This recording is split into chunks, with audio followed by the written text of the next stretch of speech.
Today guys, ako nga pala ulit si Alvin, yung new sales executive ng Mitsubishi Abad Santos, Manila.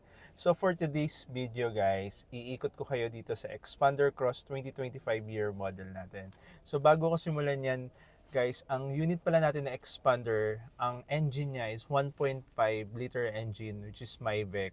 Fuel efficient, super tipid niya sa gasoline, and at the same time, less emission siya. So, yun ang ano natin sa Myvec. So, itong unit natin is equipped with Myvec technology. So, guys, 1.5 liter engine itong Expander. Lahat ng variant natin na Expander.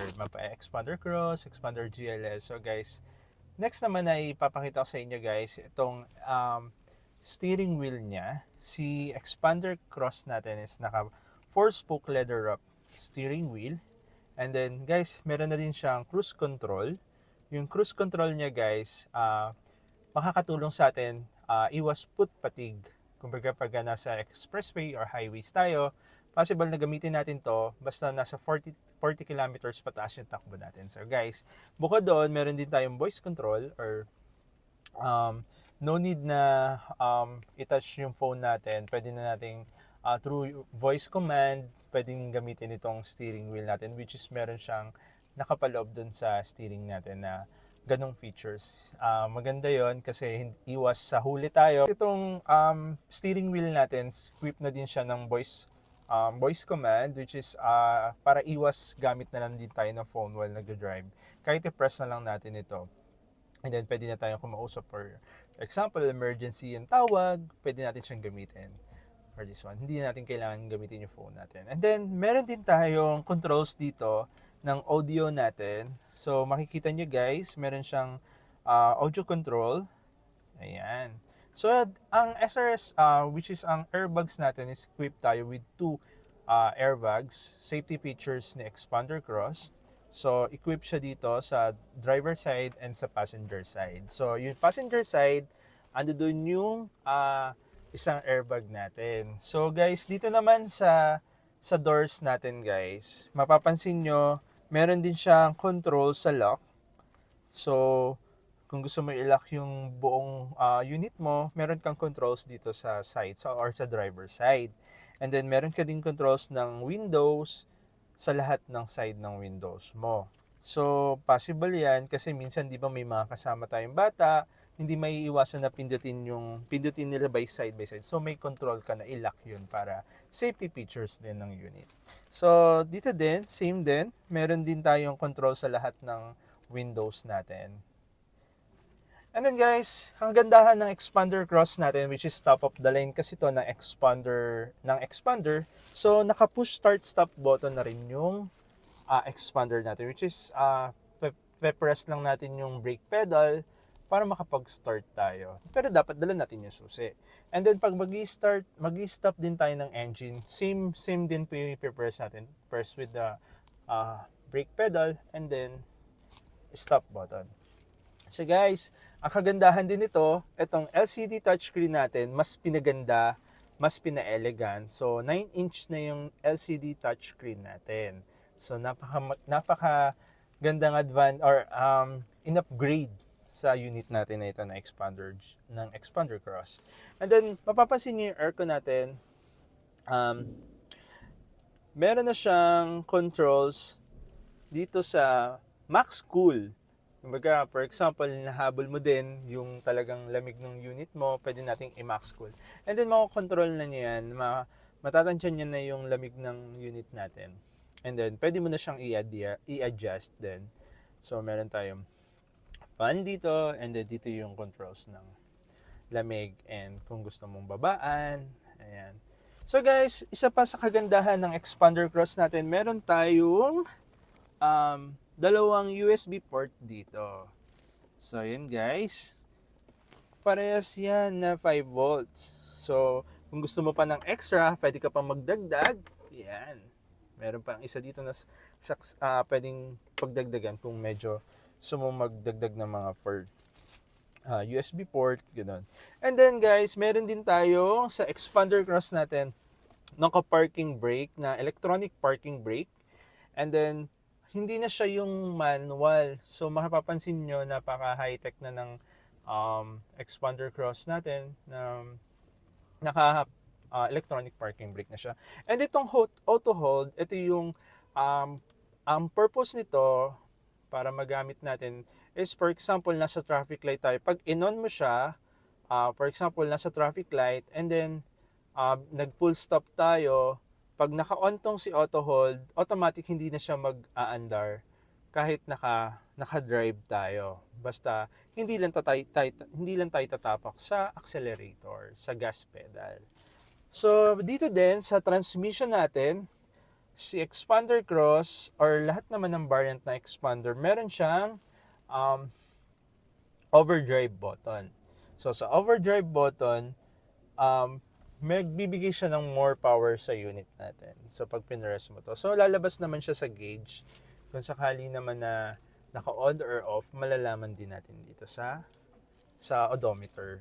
Nandun din makikita.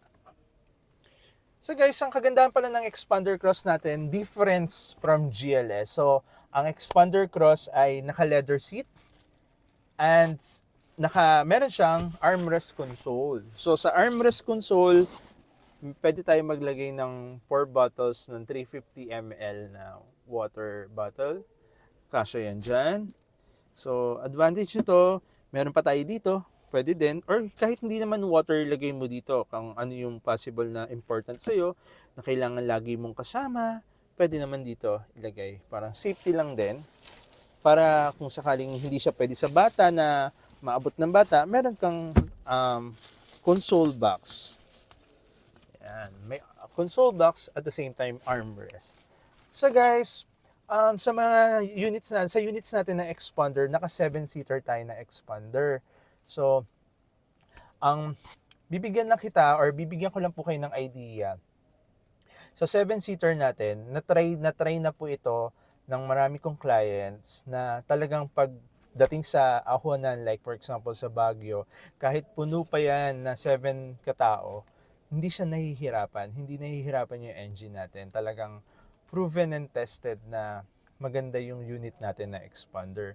So guys, kung nag-iisip ka na mas cheaper or mas kumbaga mas maganda yung takbo, dito ka na sa expander kasi 7-seater na siya, and at the same time yung price niya talagang malalaman mo na sobrang sulit, and yung lalo na yung promo niya ngayon. So later, i-discuss ko sa inyo kung ano yung promo ng expander from entry level up to top of the line. So guys, ikot ko lang kayo sa unit sa mga iba pang details ng unit natin ng expanders.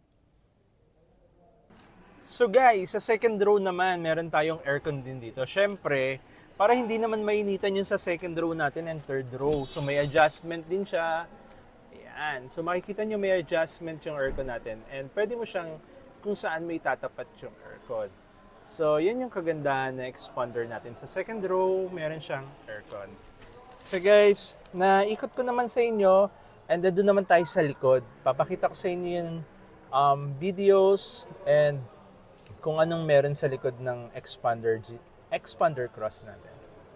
Andito ako ngayon sa second row natin. Papakita ko sa inyo kung paano i-fold yung second row natin. So guys, meron tayong makikitang button dito. Meron ditong ipipress para bumaba yung gilid niya. So kamamaya, ipapakita ko sa inyo kung saan banda yun. And then, pag press mo nun, kung saan na siya aakyat pa, ganon. So guys, ganon lang siya kadali kung paano mo siya i-fold. So, easy access, going to third row na din tayo. So guys, sa third row naman, ipapakita ko din sa inyo kung paano natin i-fold. So guys, sa third row naman, kung paano siya ipo-fold, meron tayong makikita dito na hihilahin. So, eto siya.